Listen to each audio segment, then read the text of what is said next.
ನಮಸ್ಕಾರ, ನ್ಯೂಸ್ 26ಗೆ ಸ್ವಾಗತ. ವಿಜಯಪುರ ಜಿಲ್ಲೆ ಮುದ್ದೇಬಿಹಾಳ ತಾಲೂಕಿನ ಜಟ್ಟಗಿ ತಾಂಡಾದ ಸತೀಶ್ ನಾಯಕ್ ರವರು ಭಾರತೀಯ ನೌಕಾ ಸೇನೆಯಲ್ಲಿ 15 ವರ್ಷಗಳ ಕಾಲ ಸೇವೆಯನ್ನ ಸಲ್ಲಿಸಿ ನಿವೃತ್ತಿಗೊಂಡು 19/2/2026 ಗುರುವಾರದಂದು ತವರಿಗೆ ಮರಳಿದ್ದಾರೆ. ನಿವೃತ್ತಿಗೊಂಡ ಯೋಧರನ್ನ ಮುದ್ದೇಬಿಹಾಳ ಪಟ್ಟಣದಲ್ಲಿ ಭವ್ಯ ಮೆರವಣಿಗೆಯೊಂದಿಗೆ ಪುಷ್ಪವೃಷ್ಟಿಗೈದು ಸ್ವಾಗತಿಸಲಾಯಿತು.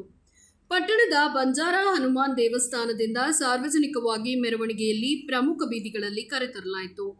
ಮೆರವಣಿಗೆಯಲ್ಲಿ ಸಮಾಜ ಸೇವಕ ಶಾಂತಗೌಡ ಪಾಟೀಲ ನಡಹಳ್ಳಿ, ಕಾರ್ಗಿಲ್ ಸ್ಮಾರಕ ನಿರ್ಮಾಣ ಸಮಿತಿ ಪದಾಧಿಕಾರಿಗಳು, ಮಾಜಿ ಸೈನಿಕ ಸಂಘದ ಪದಾಧಿಕಾರಿಗಳು, ಯೋಧರ ಕುಟುಂಬದವರು ಪಾಲ್ಗೊಂಡಿದ್ದರು. ಬಸವೇಶ್ವರ ವೃತ್ತದಲ್ಲಿ ಮೆರವಣಿಗೆ ಆಗಮಿಸಿದಾಗ ಎರಡು ಬದಿಯಲ್ಲಿ ಜೆಸಿಬಿಯಲ್ಲಿ ನಿಂತುಕೊಂಡು ಚೆಂಡು ಹೂವಿನ ಪುಷ್ಪವೃಷ್ಟಿಗೈದ್ರು. ಅಲ್ಲದೆ ಪಟಾಕಿ ಸಿಡಿಸಿ ಸಂಭ್ರಮಿಸಿದ್ರು.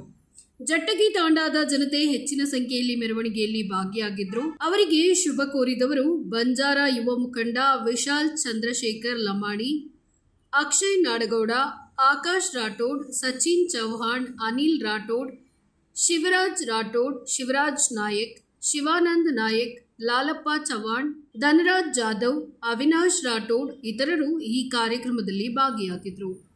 ವರದಿ ಅಪ್ಪಾಜಿ ರಾಠೋಡ್, ನ್ಯೂಸ್ 26 ಕನ್ನಡ, ಮುದ್ದೇಬಿಹಾಳ.